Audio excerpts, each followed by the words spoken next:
The wind screams across the Montana Valley, carrying echoes of gunfire and betrayal. A SEAL team vanishes in the snow, ambushed, erased. Only one man survives. Wounded and hunted, Ethan Cole trudges through the blizzard with his loyal German Shepherd Ranger. But terror begins when the terrorists find a blood-stained scarf, the one Emily used to bandage his wound. Now they know he's alive, and to draw him out, they take her. With time running out and enemies closing in, Ethan must fight through the storm to save the only person who believed in him. Because sometimes, when the world turns white and silent, God hides his greatest miracles in the cold. Before we begin, tell us where you're watching from, and subscribe for more stories of courage, faith, and redemption in the snow. The wind tore through the Bitterroot Mountains like a wild beast unchained, carrying the taste of iron and ice. Snow fell sideways, erasing the world into shades of gray and silence. Somewhere within that wide oblivion staggered a man and his dog, two silhouettes against the storm, bound by survival and something far deeper than duty. Chief Petty Officer Ethan Cole, 34, once known among his SEAL team for his unshakable calm under fire, now limped through the snow with one hand pressed against his side. The dark stain spreading across his tactical jacket told a story of a wound that refused to close. His jaw, sharp and unyielding, was shadowed with the stubble of days without rest. His eyes, steel gray and hollowed by exhaustion, held both defiance and guilt. The mission in Anchorage had failed, his team was gone, and he was being hunted for reasons that twisted truth into betrayal. Ethan had always believed the world made sense when seen through the crosshairs. Now, all he saw was the blur of snow and the slow pulse of pain beneath his ribs. Beside him moved Ranger, a 6-year-old American German Shepherd, thick-coated, strong-legged, trained for combat but loyal beyond command. His left ear bore a small scar from shrapnel, his fur dusted with frost like silver armor. Every few steps, Ranger turned his amber eyes toward Ethan, as if reminding him not to stop, not yet. When Ethan stumbled, Ranger circled him, whining softly, pressing his flank against the man's leg to steady him. "Easy, boy," Ethan muttered through clenched teeth, his breath forming clouds that froze mid-air. His voice was low, steady, but fraying at the edges. Just a little further. He didn't know where further was. He only knew that if they stopped, the cold would claim them both before dawn. By twilight, the snow eased to a whisper. The outline of a cabin emerged from the white, a crooked structure leaning against the hillside like an old memory. Its roof sagged under snowdrifts, and one shutter flapped in the wind like a broken wing. Ethan scanned the tree line before moving in. The instincts that once saved him in the deserts of Fallujah still guided him now. No footprints but his, no sound but wind. He pushed the door open with his shoulder. The hinges screamed like ghosts. Inside, dust hung in the air, glittering faintly in the beam of his flashlight. The space smelled of rot, pine, and time. A table lay overturned, a stove rusted shut. Ethan dropped his pack and slid down against the wall, his breath ragged. Ranger padded in, sniffing every corner before settling near the fireplace, ears perked, alert even in fatigue. "Good boy," Ethan whispered. He unzipped his jacket, peeled back layers of cloth, and winced at the sight. The wound along his ribs was angry and swollen, red veins creeping outward, a gift from a fragment of metal and a mission that had gone to hell. He dug into his field kit, hands trembling, and poured iodine across the wound. The burn made him bite back a groan. Ranger lifted his head, ears twitching, a low whine rumbling in his chest. "I'm fine," Ethan lied. "We've had worse." But in truth, he'd never felt so close to breaking, not since Corporal Mason, his closest friend, had died in that desert ambush 2 years ago. Mason's last words still echoed every time Ethan closed his eyes. "Don't let them turn you cold, brother." Yet that's exactly what he had become, a man of frost, built from orders and regret. He stitched the wound by firelight, his fingers clumsy with cold. Ranger lay close, the warmth of his body radiating against Ethan's leg. The dog's breathing was calm, steady, rhythmic, the only proof that life could still be trusted. Ethan tore open an MRE, splitting the contents between them. Ranger ate quietly, tail thumping once in gratitude before curling beside his master. Outside, the wind moaned through the cracks like an old hymn. Ethan leaned his head back against the wall, staring into the small fire he'd coaxed to life. Sparks rose like lost souls. He thought of the mission, the convoy ambushed in the mountains, the explosion that split his team apart, and the realization that someone inside had betrayed them. The enemy had moved with precision, too precise for chance. He didn't yet know who had sold them out, but the name Victor Cade lingered like poison on the edge of his thoughts. Ranger stirred, suddenly alert, his ears pricked forward, body tense. Ethan reached instinctively for his sidearm. "What is it?" he whispered. The dog moved to the door, growling low, the sound deep and guttural. For a moment, Ethan heard nothing, only the crackle of fire and the hiss of wind. Then it came, the faint crunch of boots on snow, deliberate, measured, circling. His heart thudded once, slow and cold. He doused the lantern and crouched beside the window, peering through a crack in the shutter. Outside, the storm had cleared enough to reveal a pale moonlight spilling across the drifts. In that light, 3 shadows moved along the ridge, dark figures, rifles slung, their silhouettes sharp against the snow. They were searching, sweeping flashlights across the valley. "Damn," Ethan murmured, checking the magazine in his pistol. "They're faster than I thought." He looked at Ranger, who was poised, silent, muscles coiled. No barking, not a sound.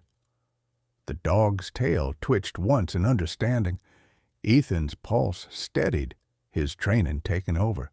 But deep down, a different emotion pulsed beneath the calm, fear, not for himself, but for the animal beside him. Ranger wasn't a piece of gear or a unit asset.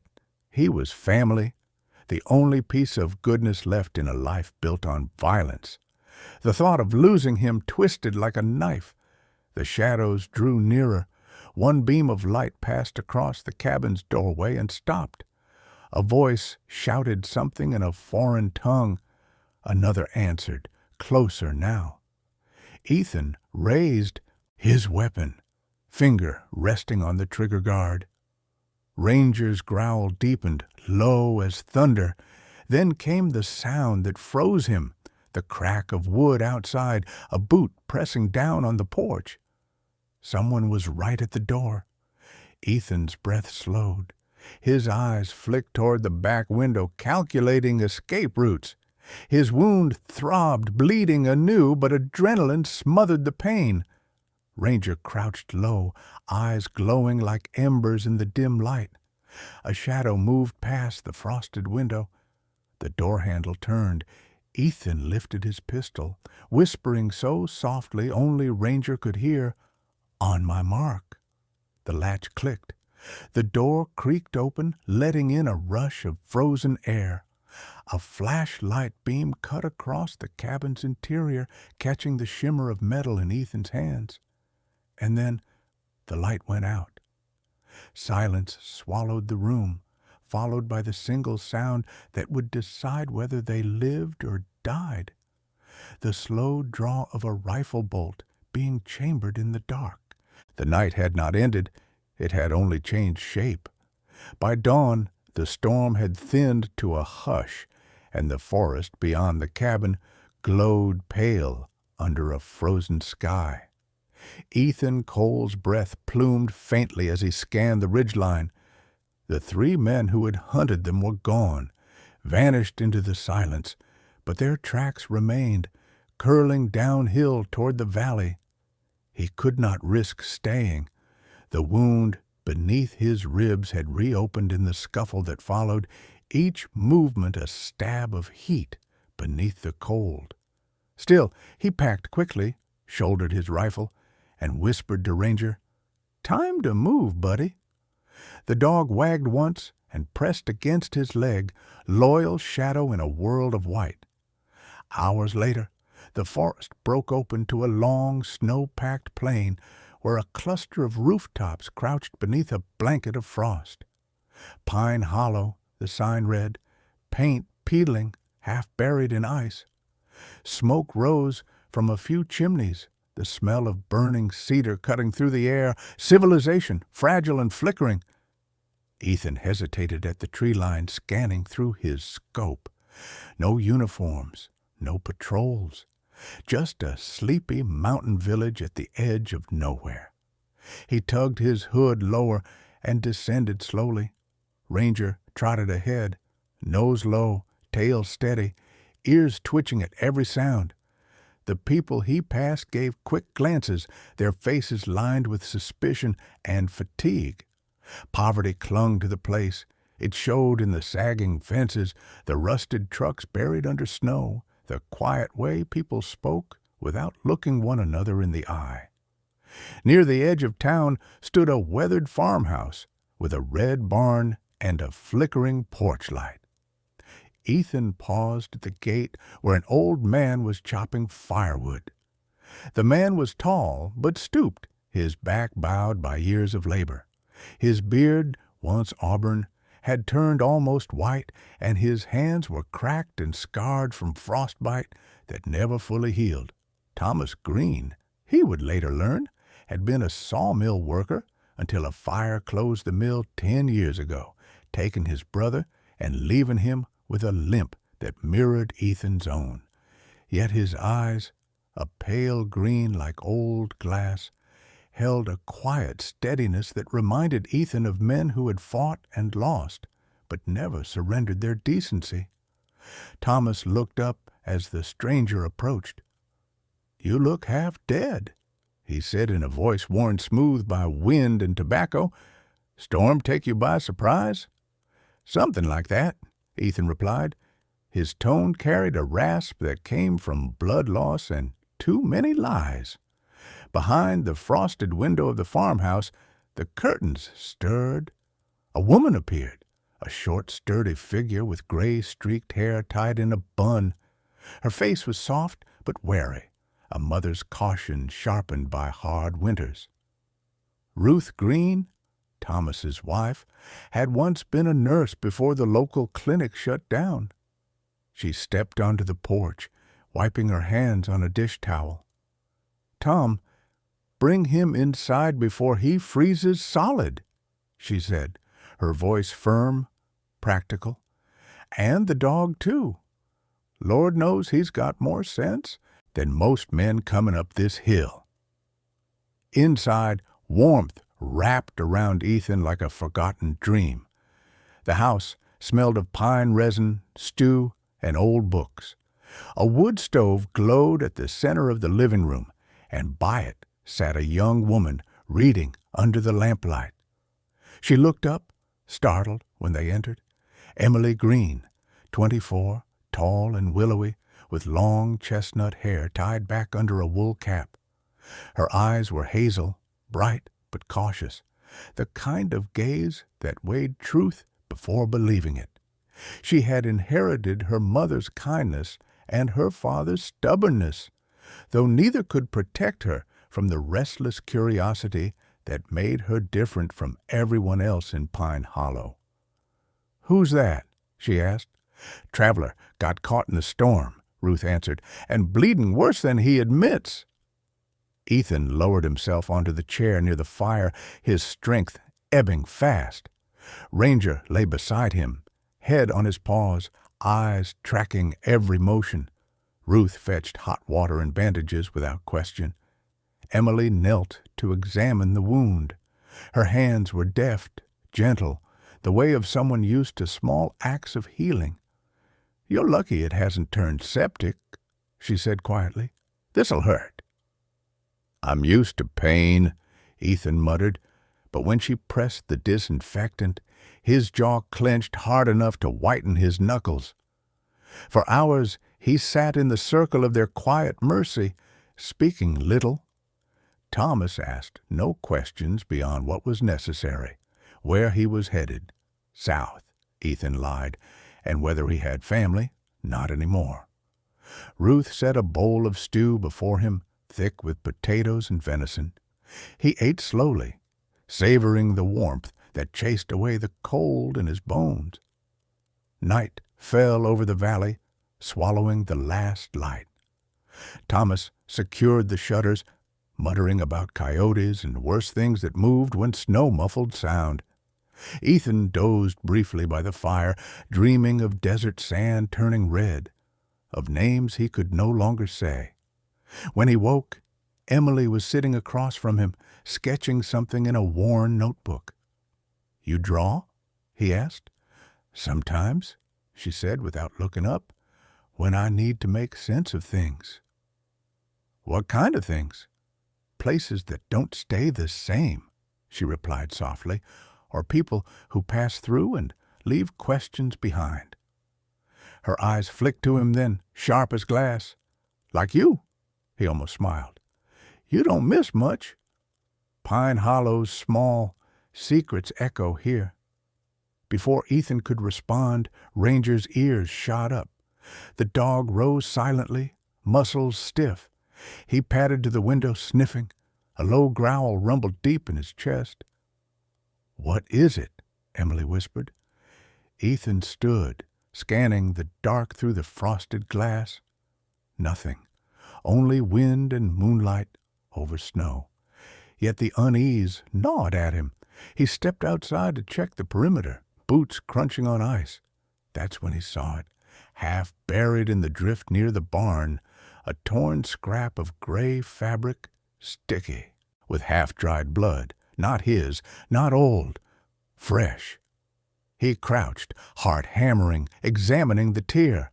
Military-grade fiber, the kind used in tactical uniforms. Someone else had been here recently, someone injured. His mind raced.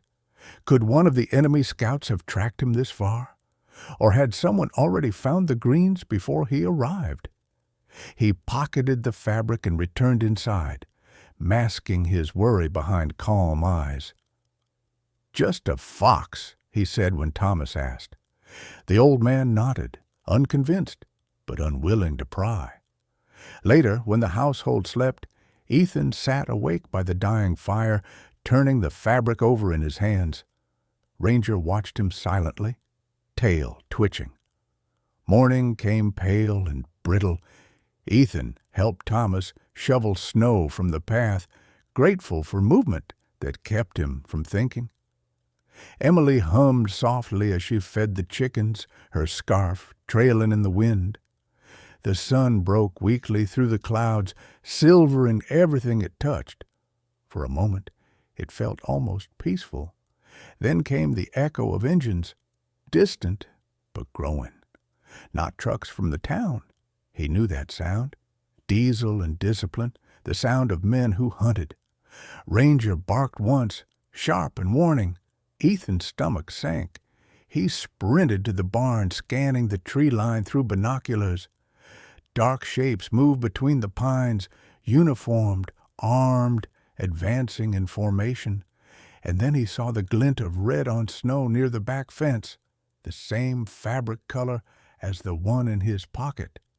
He turned toward the farmhouse, shouting, "Get inside! Now!" But even as the words left his mouth, The first gunshot cracked across the valley. Wood splintered near the porch. Emily screamed. By the time Ethan reached the door, it was too late. One of the attackers had grabbed her from behind, dragging her toward the tree line, her muffled cries lost beneath the roar of engines. Ranger lunged, teeth bared, but Ethan's hand shot out too late to stop him.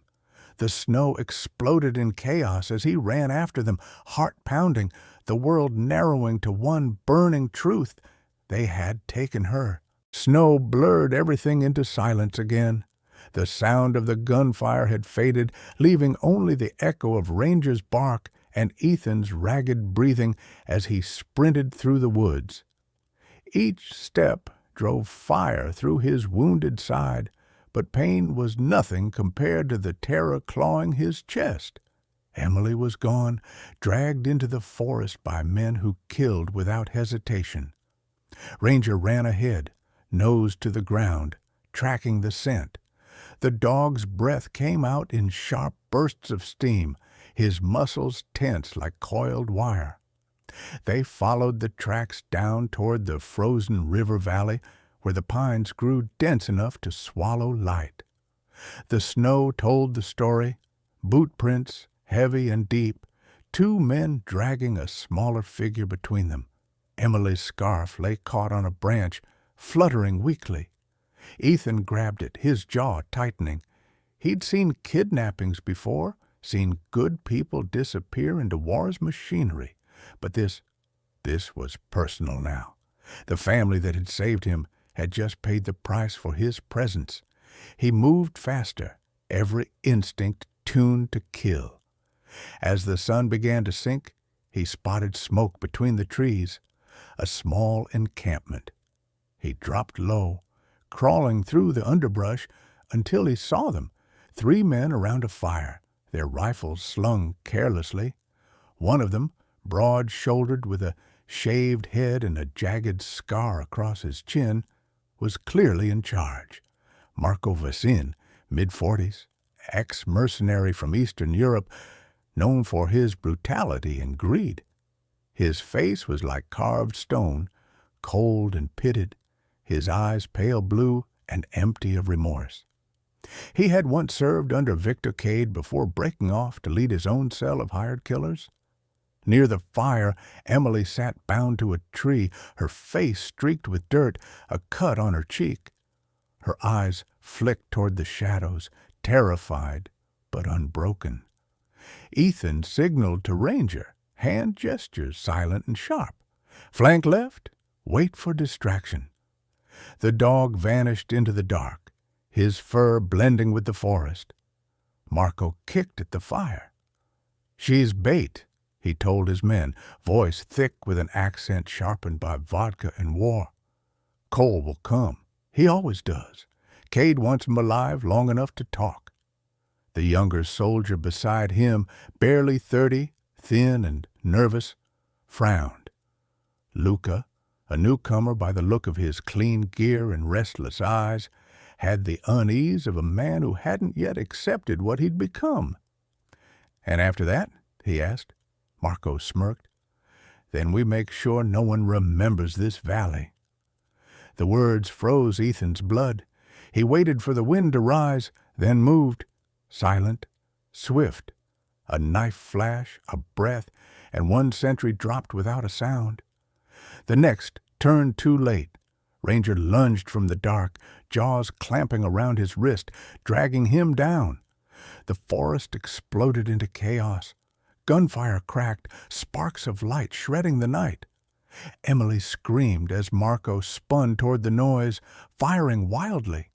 Ethan hit the ground behind a fallen log, returning fire in 3 clean bursts. 2 men fell.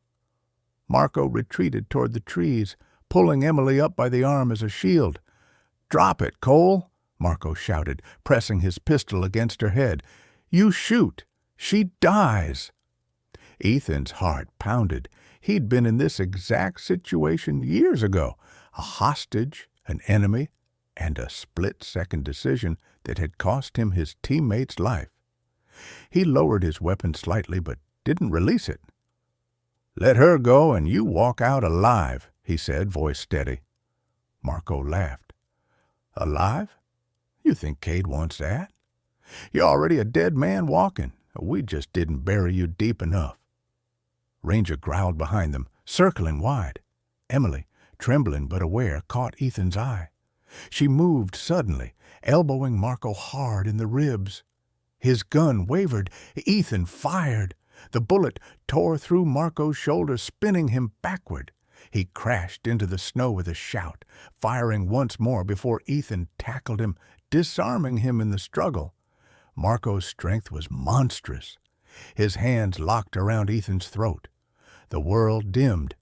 Then Ranger was there, teeth sinking into the man's forearm. The scream that followed echoed through the pines. When it was over, Marco lay motionless, blood steaming in the cold. Ethan knelt beside Emily, cutting her free. Her voice shook. "You came for me." He managed a faint smile. "Couldn't let Ranger do all the work."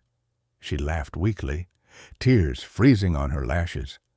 They regrouped by the fire. Emily's hands trembled as she tried to warm them. Ranger rested his head on her knee, as if to reassure her that the danger was over. Ethan searched Marco's body and found a radio transmitter and a folded map marked with coordinates leading east, deeper into the mountains. A name was scrawled beside one location, Helena Sector, Civilian Zone. He frowned. "They're planning something bigger." Emily looked up. "Those men, they said a name. Cade. He's the one behind this, isn't he?" Ethan nodded slowly. "Victor Cade. We crossed paths overseas. He's smart, ruthless, the kind of man who doesn't need a reason, just an opportunity." He looked toward the horizon, where smoke curled faintly against the moonlight. "If he's here, he's not done." Before they could move, Ranger's ears twitched. A faint static crackled from the dead man's radio. Then a voice, distorted but clear enough. "Team 2, status report. Base of operations moving to Helena. Execute Phase 2 at dawn. Secure the asset." Ethan stared at the radio, realization dawning like ice water down his spine. Phase 2? A civilian target. Emily's hand tightened on his arm. "Helena's less than 50 miles from here. That's a city full of families," he finished grimly. "And they're planning to hit it at sunrise." Ranger whined low, sensing the shift in his master's tone. Ethan stood, gathering weapons, checking magazines. "We move now," he said. "But your wound—" He cut her off. "Doesn't matter. We stop them or people die." He turned to Ranger. "Find the trail, boy." The dog barked once, already on the scent. Emily hesitated, glancing at the fallen men. "And if Cade's waiting for you?" Ethan looked back at her, eyes hard as the ice around them. "Then he gets what he's been hunting for." The wind picked up, scattering ash from the dying fire into the snow. In the distance, thunder rolled, not from the sky, but from engines awakening in the east. Ethan slung his rifle, every nerve wired tight. The night stretched endless and cold before them. They vanished into the trees, 3 shadows against the white. But as they reached the ridge overlooking the valley, Ranger froze, ears flattening. Below, on the frozen plain, hundreds of pinpricks of light flickered, headlights moving in formation, dozens of trucks. Ethan raised his binoculars, breath catching in his throat. "God help us," he whispered. "They're already on the move." The road to Helena cut through a frozen wilderness of skeletal trees and silent valleys. The night had not yet broken when Ethan Cole, Emily Green, and Ranger descended from the ridge, their breaths forming halos in the cold. The convoy below, dozens of military trucks crawling through the snow, was moving toward the city. Each vehicle bore no insignia, just matte gray paint and tarps, covering cargo Ethan could guess too easily. Explosives. The air carried the smell of diesel and death. Ethan dropped to one knee, scanning through his scope. "They're not militia," he murmured. "Too disciplined. These are hired guns, Cade's people." Emily crouched beside him, her cheeks raw from wind, her hands trembling inside borrowed gloves. "There must be hundreds. How can we stop them?" "We don't stop them here," he said grimly. "We warn the city and call in backup." He pulled a satellite beacon from his pack, one of the few pieces of equipment that had survived his mission. The screen blinked faintly, searching for a signal through the storm-thick sky. Static. No connection. He cursed under his breath. Signals jammed. Ranger whined softly, eyes glinting amber in the darkness. The dog had grown more restless since they'd left Pine Hollow, as if sensing something approaching, something worse than the men behind them. Ethan stroked his head. "Easy, boy. We'll figure this out." They hiked south along the ridge, keeping distance from the convoy. The wind sharpened, carrying flakes like shards of glass. After hours of trudging through snowdrifts, the faint red glow of civilization appeared far below. The outer lights of Helena, still untouched by the storm of men closing in on it. Ethan needed a way in, and someone he could trust. The answer came when headlights appeared from the east, a single snowplow rumbling toward them, its orange beacon cutting through the dark. Ethan raised his rifle, signaling for it to stop. The driver braked hard, engine growling. A woman leaned out the window, bundled in a thick parka and beanie. Her voice carried a rasp that spoke of cigarettes and long nights. "Jesus, you trying to get yourself killed?" She stepped out, pulling down her scarf to reveal sharp features, olive skin, and dark eyes that assessed him with equal parts suspicion and familiarity. Sergeant Dana Brooks, mid-30s, former communications officer in the National Guard. Her posture was straight, alert, habitual military discipline that never faded. She'd been discharged after a convoy ambush in Afghanistan left her with shrapnel scars down her left arm. Since then, she'd driven supply trucks through the Montana back roads, too restless to stay still, too proud to admit she still missed the sound of radio chatter. Ethan's eyes widened with recognition. "Brooks, haven't seen you since Kabul." She stared back. "Cole, they said you were dead." "Almost was," he said. "I need your help." Within minutes, they loaded into her snowplow, Emily in the back with Ranger curled at her feet. As the vehicle rumbled down the road, Ethan briefed Dana on what he'd seen: Marco's unit, the map, and the radio message about Phase 2. Dana listened, her expression hardening. "Cade," she muttered. "I've heard that name from the intel boys. Word was he went private after the agency cut ties. If he's running something here, it's off book." "Which means no official backup," Ethan said. "Exactly. We'll have to make our own." They reached the outskirts of Helena before dawn. The city lay still, a quiet grid of snow-covered streets and dim-lit houses. Ethan directed Dana toward an abandoned National Guard outpost, just a cluster of concrete bunkers and a rusted radio tower half buried in snow. Inside, the air smelled of metal and dust. Dana powered up the old communications console, sparks flying as she reconnected wires. "If we're lucky, this old relic still talks to someone with a badge." Emily watched from the corner, arms folded tight against the chill. She looked different now. Fear hardened into resolve. Her voice was steady when she asked, "You've done this before, haven't you? The rescue, the chasing, the killing?" Ethan's jaw flexed. "Too many times.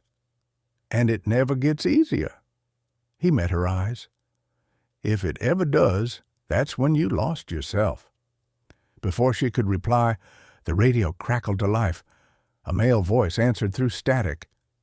"This is Echo 6 Command. Identify." Ethan's pulse surged. "This is Chief Petty Officer Ethan Cole, SEAL Team 4. Authorization code Alpha 29 Bravo. Mission compromised. Cade's network mobilizing for a civilian strike in Helena. Request immediate tactical support." Silence. Then the reply, "Copy, Cole. Coordinates locked. 2 units inbound under Echo 6 banner. ETA 60 minutes. Hold position." Ethan exhaled, the first real relief in days. Dana grinned. "You just woke the hornet's nest, Cole." "Good," he said. "Let's make it sting." They prepared the outpost for defense, stocking ammunition, rigging makeshift tripwires from fuel drums, clearing sightlines. Ranger paced restlessly, tail stiff, sensing the anticipation in his master. Emily helped Dana load rifles, her hand steady despite the tremor in her breath. By dawn, the horizon blazed faintly pink over Helena's rooftops. Ethan stood on the tower platform, binoculars pressed to his eyes. From the valley beyond, he saw them, columns of black trucks snaking toward the city. He radioed in, "Echo 6, visual confirmation. Convoy inbound from North Ridge." "Roger that, Cole. Air support rerouted from Missoula. 10 minutes out." 10 minutes. In war, that might as well be forever. Engines roared closer. Through the scope, Ethan saw the lead truck's driver, masked, focused, and beside him, a crate marked with radiation warnings. "They're not just bombing," he muttered. "They're dirtying the ground." Dana swore under her breath. "Cade's making a statement. You stop one city, he poisons another."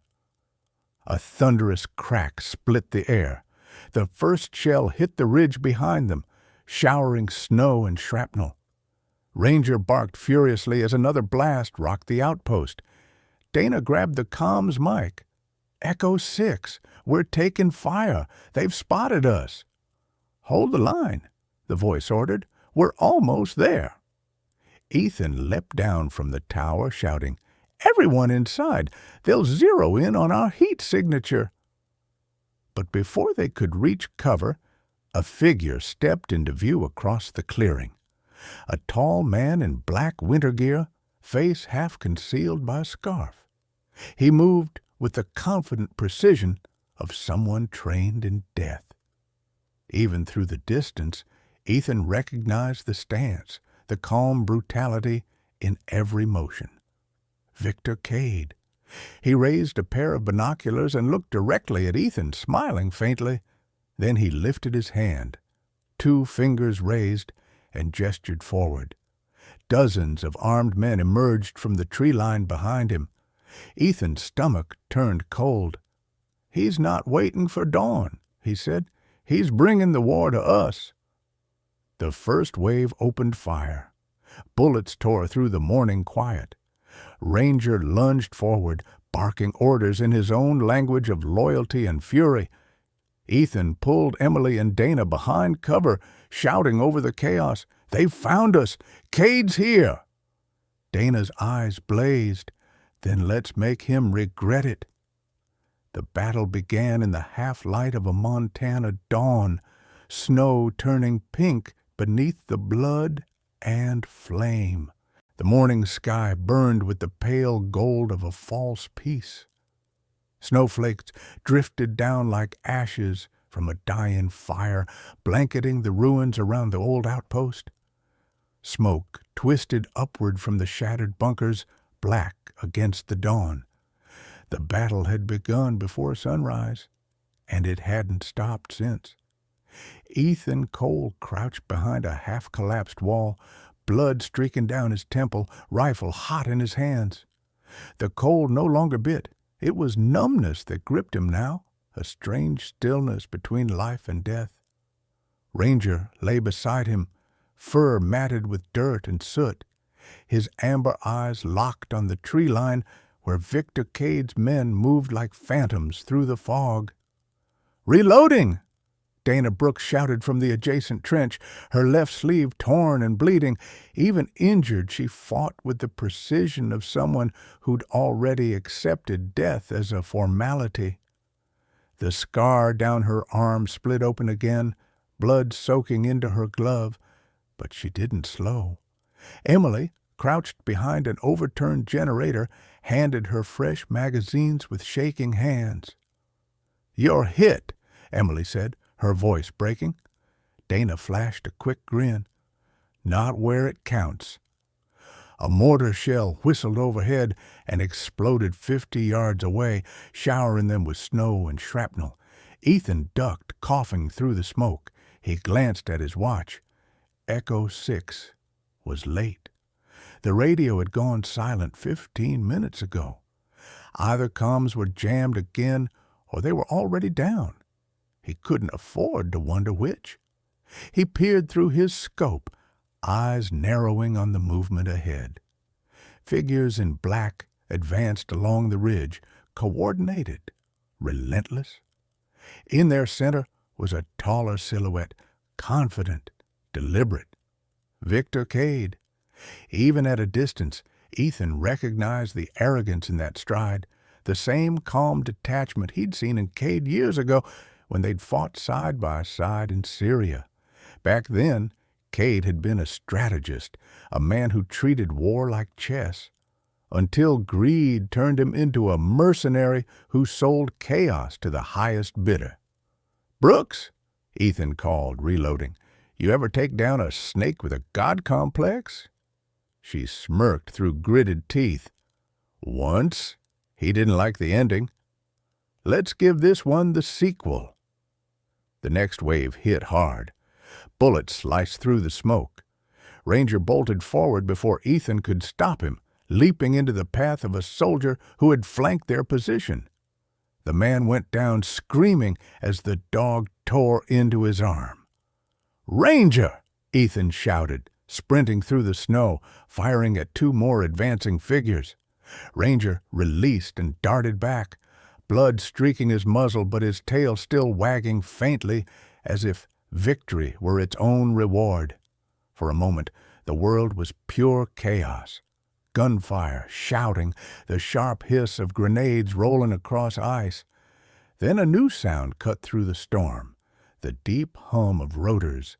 Ethan looked up to see two dark shapes slicing through the low clouds. Echo 6 had arrived. Relief surged through him as missiles screamed toward the ridge, detonating in waves of fire. Cade's formation broke apart, men scattering. Dana whooped, her laughter half insane from adrenaline. "Took them long enough," she yelled.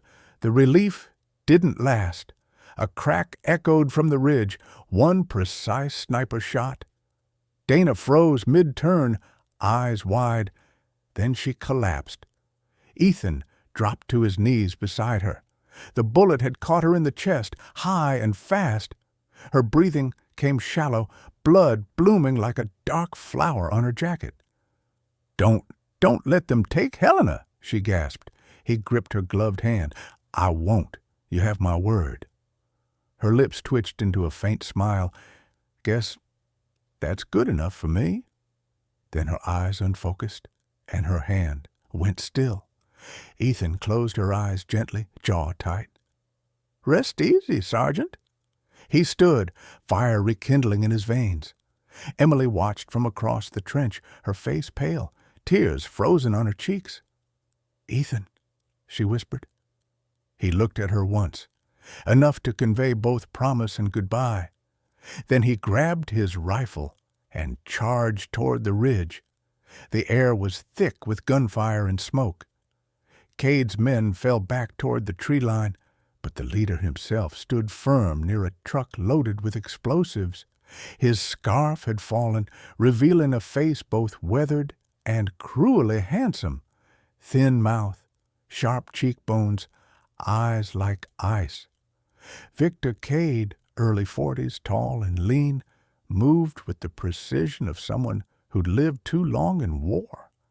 A faint scar cut across his left eyebrow, a souvenir from an explosion years ago.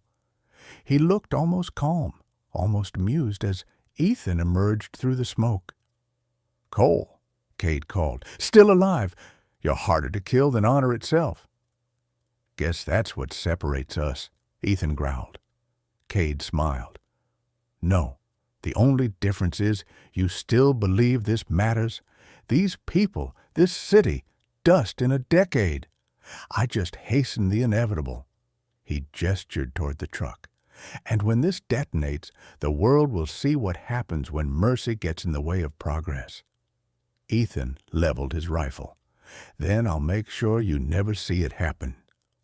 The two men fired almost simultaneously. Ethan's shot grazed Cade's shoulder. Cade's bullet tore through Ethan's side. Both went down, snow blooming red beneath them. Ranger lunged, tackling one of Cade's guards, tearing at his leg. Ethan crawled toward the detonator lying near the truck's open door, his vision blurring. Cade kicked it aside and aimed down at him, sneering. "You should have died with your team." Ranger sprang, biting down on Cade's gun arm. The shot went wide. Ethan surged up, tackling him. They tumbled into the snow, fists colliding, rage and history tangled.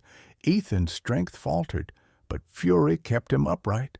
He drove his knife into Cade's chest with one final desperate thrust. The man gasped, shock flashing in his eyes. "Still, too late," he hissed. His hand reached for the detonator. Ethan fired once more. Cade fell backward into the snow, still clutching the useless trigger. His body twitched once, then went still. The silence that followed was almost holy. Emily ran toward them, falling to her knees beside Ethan. "It's over," she whispered. "You did it." He looked past her, at the horizon. The first rays of sunlight spilled across Helena, setting the snow ablaze in gold. "No," he said softly. "We did." Ranger limped over, pressing his head against Ethan's shoulder. Ethan smiled faintly, resting a bloodied hand on the dog's fur. "Good boy. Always the hero." Minutes later, Echo 6 soldiers arrived, securing the site and loading the wounded. A medic, a young woman named Private Haley Ward, freckles dusted across her nose and eyes, too kind for the horrors she treated, knelt beside Ethan. "We've got you," she said firmly. "Just stay awake, sir." He nodded, eyes drifting shut. As the chopper lifted off, the wind scattered ash and snow together until they were indistinguishable. Hours later, the explosion never came. The convoy had been neutralized, the city saved. But in the hearts of those who survived, the winter would always whisper the same name, the man who stood his ground in the snow. That evening, as the sun sank behind the mountains, a small ceremony was held at the outpost. A single cross stood in the snow where Dana Brooks had fallen. Emily placed her sketchbook at its base. A page opened to a pencil drawing of Ranger, Ethan, and the Montana sky. Ethan, arm bandaged, looked on quietly. Ranger sat beside him, tail brushing the snow, eyes fixed on the horizon. "She'd have liked this view," Ethan murmured. Emily smiled softly. "So would Mason. And all of them." He nodded, voice rough. "Maybe they still do." The wind rose, carrying the faint sound of rotors fading into the distance, and for the first time since the storm began, Ethan felt the warmth of peace. Fragile, fleeting, but real. Ranger barked once. a sound clear and bright against the quiet. Ethan chuckled, reaching down to scratch behind his ear. "Yeah," he said, "let's go home."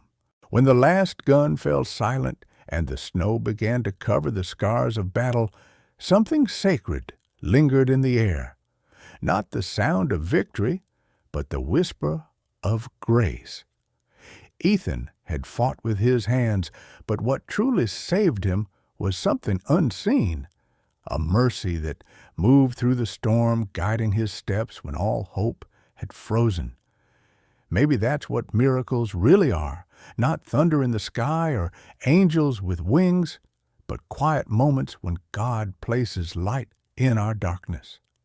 When a soldier finds forgiveness, when a broken soul finds purpose again, when a loyal dog refuses to give up on his master, and perhaps in your own life, that same grace is waiting in the simple act of kindness you offer a stranger, in the prayer you whisper when no one else is listening, in the courage to keep walking even when the road disappears beneath the snow. Because every battle we fight, whether in war or in our hearts, is a chance to witness God's hidden hand. The storm may rage, but His light never leaves. If this story touched your heart, please share it so others may feel it too. Comment below where you're watching from, and let's see how far faith can travel. Don't forget to subscribe to join our community of hope, where every story reminds us that miracles still walk among men.